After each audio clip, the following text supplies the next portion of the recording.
Hello, and welcome back to College Disc Golf News with me, your host, Nickens. And today I'm going to be breaking down everything going on this weekend in college disc golf. Originally, I thought it was going to be a little bit of a bigger weekend. Turns out, not so much. A couple events did not end up coming to happen, which was the Flagstaff Collegiate and then the Iowa State conference event, the Midwest Conference opener, ended up not happening, which stinks. But there's still a few things going on. We've got one regional and then two pretty cool conference events happening this weekend. So I'm here breaking that all down, giving you guys all the news. So make sure you hit that like button, hit that subscribe button, make sure you're up to date with everything going on this weekend. And yeah, let's go ahead and just jump right into it. So, first, we're going to jump into the Gem City Conference event, which is kind of the southern Ohio area, their first conference event for the year. So, you got the University of Dayton, you got Cincinnati, and Ohio State University all coming down to Hoffman Reserve to play at Echo Valley. Now, just a little bit about this course. They are going to be the D1 teams, which is the one I'm covering. They're going to be playing the gold layout for this course, which is a 9,264 foot par 67. So kind of like a few par fours, maybe a par five in there. And this place is tough. There's OB, woods, some just some technical challenges trying to get through some tight fairways, and also just there's a lot of obstacles. It's a very fun place to play from what it looks like. Excited to see how they tackle it, especially with the level of play with Cincinnati, the University of Dayton, who has always been solid. And don't slouch on Ohio State. It's going to be a fun time. Yeah, there's one par 5 on it, hole 17, 777 foot. So again, these are tight. There's OB. There's a lot going on. So definitely a lot of trouble to get yourselves into. And there's only 2 rounds. And so it's going to be interesting to see the way that this all works out. Because, this is kind of that, very similar, almost like a Idlewild kind of course. Just kind of that long woods, nice trees, always mucking up the fairway, got some guarded greens. So definitely some worry to work through, because you need all your guys, especially with 2 rounds, to be able to put yourselves in the right position, especially during singles, to win the event. Yeah, so no surprises here. I'm going to pick Cincinnati to take this one down. They've got the skills. I mean, 13 down just is a rough estimate. I mean, these guys went 14 down in a teams round on Northwoods Black. So depending how they do in singles, especially on this gold layout, you could see them push past that. I'm kind of thinking, if they get around like 2 or 3 down for their team average, and even if they have a bad, an average for Cincinnati standards, like a 9 down, get them to 13, still beat Dayton and Ohio State pretty handily. And I got Dayton at 11 down and Ohio State at 8 down. They've got some new guys on their teams, both these guys. There was a few. Dayton had a guy who was like 980 rated who graduated. And so they're looking to kind of rebuild, see where their team is. And Ohio State, I don't recognize any of the names, but they look like they're pretty solid, still working on their team. Interesting to see how they'll play. But that's kind of what I got. Not too much to break down in terms of that. Excited to see the course and see how it plays. I'll definitely be keeping my eye on it on UDisc just to see kind of where Cincinnati wins and lands by. I mean, it's not that Dayton couldn't beat Cincinnati. I just think Cincinnati is way too good. This is their warm-up for the Midwest Collegiate takeover next week. So, again, playing a tight wooded course this weekend, and then they're going to go be able to take that at Northwoods the next weekend. So excited to see how this plays out. Next up, we got the 11th annual Tigertown Throwdown at Grand Central Station, hosted by Clemson Disc Golf Club. An exciting one here. Now, I love when the Carolinas come together because, man, there's always a ton of teams showing out for this one. We've got Anderson coming, App State, Coastal Carolina, Clemson, Emmanuel, Georgia College and State, UNC, UNC Charlotte, USC, Western Carolina, and I think NC State is going to be there, but their B team is going to be there, not their A team. So something to keep an eye out for. Um, I'm definitely very interested to see how this one plays out. I've definitely got my eye on UNC and UNC Charlotte. They're always really solid. Clemson, this is the first time they're going to be playing a full strength UNC Charlotte and UNC, so that is something to look out for as well. Interested to see how Coastal Carolina plays in their first match. Javen Goddard is leading that team. And you also can't forget about Anderson. They still got some good guys like Reed Ward and Bane Hagen who can definitely do some damage over there. But looks like also something to also keep out for. Western Carolina has their full team with Matthew Splain, Sam Watkins, Zachary Rice, and Khalil Henson. Definitely an upgraded version of West Carolina from where we've seen, and they keep seeming to move up. 4th place in their first tournament, 3rd place at home, and now, maybe they'll make a run here. However, let's look at this course. They are playing the locomotive layout at Grand Central Stations. It's long, it's technical, it's got a mix of everything, a little bit of everything for those guys. So sometimes you're going to have some easy pars, sometimes you're going to have some longer par threes, some par fours. Everything in this course is going to be not a gimme, because even though you're kind of looking on UDisc and you're like, okay, 239 par 3, and you got a 413 par 3, it's like, and then a 180. Well, what's going on here? Well, the reason being is because this course is very hilly. They've got hills all the way around. It kind of reminds me, if you're from the Asheville area, a little bit of kind of that Richmond Hill kind of vibe, some, big uphill shots, some downhill shots. You're just going to be moving up and down all around. And the course is going to try and make you throw lots of different shot shapes and make you have to match the curve of the hill, get your landing zones. And so it is a super fun course to kind of look at and play. Not to mention, you're going in and out of the woods. You can get yourself into trouble. There's going to be scrambling. You're going to have to throw the right shot shapes. So very interested to see how this one plays out. This is going to be a challenge for a lot of these teams, especially during singles. So for this weekend, I've got North Carolina taking it down. 15 down. North Carolina has been unstoppable in teams rounds so far this year. So I'm going to take it with them. I think whatever happens in their singles, whoever they bring, I think Anselmo can get those guys in position to win. Now, I haven't got confirmed if Anselmo is for sure coming, but I'm assuming that he is. So be on the lookout for him. I've got Clemson at home taking second. I like them a lot. I think second place is going to be the bare minimum for them, especially at home. These guys play this course a lot, so I like them to take it down here. Then I've got Western Carolina. These guys are used to Fire Mountain, home course. It's kind of tight woods. Now it is going to push a little bit, longer in some areas, some places where they're going to have to throw far. But I think all those guys got the distance in the bag. And Charlotte is without Owen Rice. Now they do have some of those guys there, like Peter Geniak, like Cooper Adent, like Brandon Wright, and I like them, but I think overall, Western Carolina, with the guys they got on their squad, I think they're all at a similar level. I think I'm just going to take Western Carolina because they played so well at a similar course, really a tougher course like Fire Mountain, that I think with the guys they got on their roster, they'll be looking to probably be in the driver's seat for third place over Charlotte. Now, if it was Owen Rice was there, it'd probably be a different story, but I like Western Carolina to take third here. Then for 5th place, I got App State at 9 down. They look like the best of the other teams. They also play similar courses to Grand Central Station.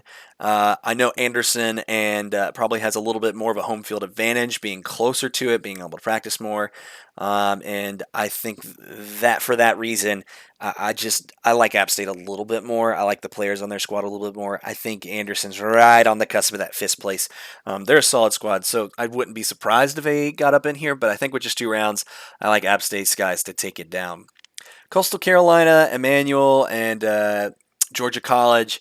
they've still got some of those newer guys that are playing, kind of rebuilding. I don't know necessarily if they're going to be able to make this top five with the rosters and it's the players they got. They don't necessarily have that star player on their team. Now, Georgia Collegiate State did do really well last time, but I don't know who there is necessarily coming this weekend in terms of. I think they're missing some of those guys that played really well at Gauntlet at the Grove. So I'd much rather put my faith in the guys that I do know are coming than kind of these newer guys. So that's what I've got for this weekend at Tiger Town. And then for our last conference event for the weekend, it is, of course, the Missouri Collegiate Kickoff for the Mid-American Conference. This is all the Missouri teams that I think are currently fielding players. I think there used to be a couple more. Maybe there is more, but they're not playing. But it's going to be Missouri, Missouri S&T, and Missouri State all getting their first collegiate event in for the year right before they go to the Midwest Collegiate Takeover, and they're doing it at Dam Disc Golf Course in Bender Lake Park in Jefferson City, Missouri. This one's a fun one, a little bit more of an open course, as you can tell from this. Still a lot of trouble that you can get yourself into. There's some OB in play, long holes, a little bit hilly, some elevation differences over here. It's long, you have to land in the right landing zones, all that good stuff that a good course should have. And so, yeah, that makes this one both have distance, but also landing in good positions. This is for their teams round. For singles, they're playing at the Joseph C. Miller Disc Golf Course, which is also at Bender Lake. I think the layout they're going to be playing is, I think, the white tees. This is somewhere a little bit in between. This is a little bit more about tight fairways. There's a lot of trees, punishing rough, well-guarded greens. You just have to have a strong approach game for these. You might be tempted in these kind of more open fairways to let it rip, whereas this is going to challenge you a little bit more to make sure you're putting yourself in the right position. Where I feel at the Dam, you're kind of having to rely a little bit more on distance, putting yourself in the right landing zones. It's more of a thrower's course, I feel like, at the Dam versus the Joseph C. Miller course. But still, both very tough technical courses that are going to show a wide variety of shots. And, you're practicing 36 holes for this event. That's a lot just for a conference event. And so that can make this already difficult course even more difficult for a conference event, because you don't get to fix the things that you missed in your singles round, or your team's round looks completely different. It can close you in, and it can close you in and open you up just by being different courses in and of itself. Like it's going to be different. You're going to feel different, and in some ways that can be good. You can put out the bad strokes that you had in your singles round, or it can do worse. It can make you can compound everything that's going on. It seems like nothing's going right for you that day, and so it's going to take a lot of mental fortitude. And it's going to take a lot of really good shots, putting yourself in the fairway, making those scoreable greens happen on this kind of hillier course. So I think this is going to be a battle between Missouri S&T and Missouri. I think Missouri State for this event is bringing 3 guys who don't have a PGA rating. And I like Major, and they did really well last year at Division 3. I think they placed 3rd. And so I think they can score on this course, but I'm unsure. Maybe 11 down is a little lofty for, not knowing anybody. But I do like Missouri State. So I've got them in 3rd. But I think Missouri S&T, more of a historic program. They've done some really good things in the past. I like them to take it down, although you can never count out Missouri. They're always really solid. So I've got them at 14 down. Both these teams you can be on the lookout for future regionals. I think Missouri is playing at the Midwest Collegiate Takeover. They look really solid, so I'll definitely be keeping my eye out on them. But for this event, I do like Missouri S&T to take it down. Also, we've got a couple ladies playing, and it's Caitlin and Megan Boozer. I'm pretty sure they're sisters, both from Missouri. Caitlin has a PDGA rating, and Megan does not, so I'm just going to assume that Caitlin is better than Megan. I have no idea. But I like Caitlyn in singles over Megan, and we'll see. I'd love to have some more events that have more multiple ladies playing and more teams. But we do this weekend, which I'm really excited about. But I want to shout them out before we move on to the regional for the weekend. So yes, now it is finally time to talk about what's going on this weekend at the Mid Atlantic Regional. Of course, we've got a lot of teams from this Mid Atlanta area coming down, and for the first time for the season, Jesse Longenecker, the reigning singles champion, will be in attendance at this regional alongside some pretty solid teams. Houghton University is going to be there. Kentucky is going to be there. Penn State is going to be in attendance. So, a lot to break down and get into, and at a brand new course, no less. So, this is the only footage I could find of this course. Huge shout out to Bitsall for this, and this is really something. It reminds me and maybe this is not a good comparison in terms of the distance and what it looks like, but it just, I don't know, for some reason it really reminds me of like WR Jackson, those kind of a ton of those long skinny trees, and you're kind of winding through these wooded fairways, putting yourself. It was recently redesigned by Avery Jenkins, and so it used to be like, I think, like a 4,000-foot course right beside this lake, and so now it is an impressive 8,000 foot with a par 64. So there's a par 5, 18, kind of right at the end, kind of executing those shots. A few pretty decently long par 4s, but I think a lot of this is about, as you can tell, it's 8,000 feet, so there's some pretty significant distance, but also there's trees all around. This is looping throughout the woods, all next to this lake. It's gorgeous, and I think maybe that's why it reminds me of kind of W.R. Jackson. I mean, there's huge trees, forest, big shots, trying to get you in the right position to then, score on these holes. So, an exciting event coming down this weekend. My only issue is that this event is only 2 rounds. It's only 2 rounds. I think this is one of the only regionals that I can think of that has ever done just 2 rounds. I don't know exactly why that is. I don't know if there's like a parking problem. I don't know if there's time problem. I don't know if it's because I think this might be at a state park, if there's a problem there. I don't know the ins and out of why this is only 2 rounds. But I am going to complain that it's only 2 rounds. I don't like that it's only 2 rounds, especially with the guys that are coming here and what this could do for scores. I mean, this is going to be, really, really difficult. Like 2 rounds to get a bid to go to the national championships. That is not a lot to prove, right? A lot of weird things can happen in 2 rounds. That's why you see Pro Tour events usually 3 or 4 rounds, even 8 tiers. They're about 3 rounds. And so for this to only be 2 rounds, a lot of funky stuff could end up happening based on a bad singles score or a bad teams round. I mean, anything could go wrong, and this is going to be, a lot of high pressure. This is going to be, maybe some of these guys' only chances to get a bid if this is a smaller school, or who knows. So this is going to be a tough one. It's tough to predict. The scores are going to be lower scoring for what they usually are for these kinds of events, and so I wish it wasn't 2 rounds, but that's the way it is. And so let's kind of jump into the D1 predictions now.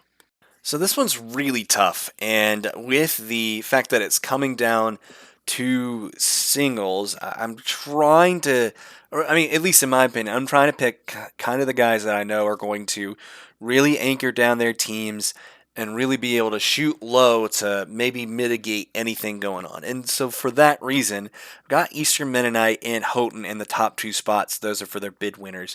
Got Eastern Mennonite, I think they can easily get to 19 down. Houghton, I think they can get to 17 down. I think they just have those kind of top end guys on that, that side of things, who can really mitigate things going wrong in singles. Even though I think like there are teams that are closer than Eastern Mennonite, I think Houghton is kind of far away from this course as well. Penn State's probably the closest team on this list. I don't necessarily think this is going to be a course that necessarily requires, even though it's 8,000 feet, there's some tough shots. Like, it's still not like the course knowledge here is going to really separate people. It seems like this course is designed to be pretty fair, and if you're hitting your lines and your shots, you're going to be able to score well. And so, for that reason, I don't think course knowledge is necessarily going to play a ton into it. Now, I think this is going to be, again, a really tight race. I think top five teams are all separated between 6 strokes. So, again, Eastern Mennonite at 19. I got Houghton at 17. Michigan State, I like them. They could easily jump Houghton depending on singles. Again, this is going to be a wonky event. A lot of my third place teams in the regionals so far have outperformed or way underperformed. So they could also do the same in Michigan State. Penn State, 15 down. I think they're solid. I got Kentucky at 13 down. I think they've got the ability to play well. I don't know if they're going to be able to take this regional, but I can definitely see them getting a bid down the line. Now for D2, this is going to be utterly impossible to predict. There is not a single team that I feel super confident on. I look at them and I say, yeah, that team, they're for sure going to win this. This is hard. This is barely separated from one another. I have zero idea because a lot of these teams, could easily take this down because they all have guys who are around similar rating. Their team averages in terms of the average rating of their player is about the same. Who knows? I mean, I have zero idea. I'm kind of basing this a little bit more on, some course knowledge, being around in the area, being able to play it more, plus, having those higher rated guys. So for that reason, I do have Penn State with winning this one. I like Jake Fenimore to take it down and to lead the Penn State Nittany Lions to a victory on this one, but not by much because I like Toledo as well. I like Mason Hughes in that squad. They've played very well. I think they could do well at this course. But also be on the lookout for Kentucky or Rochester. I think any of these guys are barely separated by anything, in my opinion, and I think they could easily take it down as well. Eastern Mennonite could take it down. I don't know. Like, I got these guys separated by 5 strokes, but I easily see these guys all tying. I think Kentucky to win it. I think Eastern Mennonite could win it. I think you could even throw in a Pitt could win it, surprisingly. You could see a Buffalo even winning this one. You could see Ohio even sneaking in there because it's 2 rounds. Singles is so important during this. And who knows? Like, D2 is like a wash for me. So I think Penn State and Toledo are my front runners, but I'm flip-flopping even as speaking. I like Kentucky more as the day goes on. I like Rochester more as the days go on. So I have no idea. Okay, for the first time all year, we have multiple full ladies teams playing. Yippee! And so, yeah, that's super awesome and exciting. And so I'm just excited to predict ladies teams for the first time all year with more than 2 teams. So for that reason, let's go ahead and break it down in terms of the rosters. So Eastern Mennonite has the best ladies rosters in terms of two teammates being a similar caliber. You got Miriam Rhodes, who is 768, and Naomi Kratzer, who is 766. Now, however, you also have Pitt, led by Annie Lordy, who is 794 rated. She is the highest rated woman at the event. And if you really counted what she did this past couple weekends ago at home, she shot 6 over on the whites at the course they played at. Now, that is 870 rated if that is a rated round, a roundish. So she is playing super hot at the moment. She's playing very well, and she has a teammate though who is only 530 rated, and so depending on singles, that could really do them in. Houghton has a very solid squad. You got Emily Schweigart with a 705 rated, Carolyn Powers, who's played last week, she's 753 rated, Rose Short for Eastern Mennonite B team is 654, and then Monica Ehrenfels, who knows, is playing as well. She is new, so it is tough to know. I think it's going to come down to EMU A and Pitt. The Pitt team, I like Annie a lot. Alexandra is really going to have to carry her weight in singles and make sure that it is not, it's not way behind where she should be. It's going to be tough, but if they can make it through singles, I think Pitt definitely has a shot at winning this. But I think the consistency of Miriam and Naomi, I think, is going to probably lead them to victory. Be on the lookout for Houghton, though. I think they're also pretty solid. But I'm just excited that there are 4 women's teams playing this weekend. So shout out to them. Shout out to you ladies. It is going to be a fun one for the weekend. So that is where we are ending it off, ladies and gentlemen. Thank you for watching. Thank you for listening if you're on Spotify. Make sure you leave a follow if you're there. Like and subscribe if you're on YouTube. Leave a comment. What do you think about my predictions? Who have I got wrong? Who have I got right? Maybe the scores are off. I love hearing what y'all have to say. But anyway, guys, this is Nickens signing off. Hope you have a great rest of your day. Peace.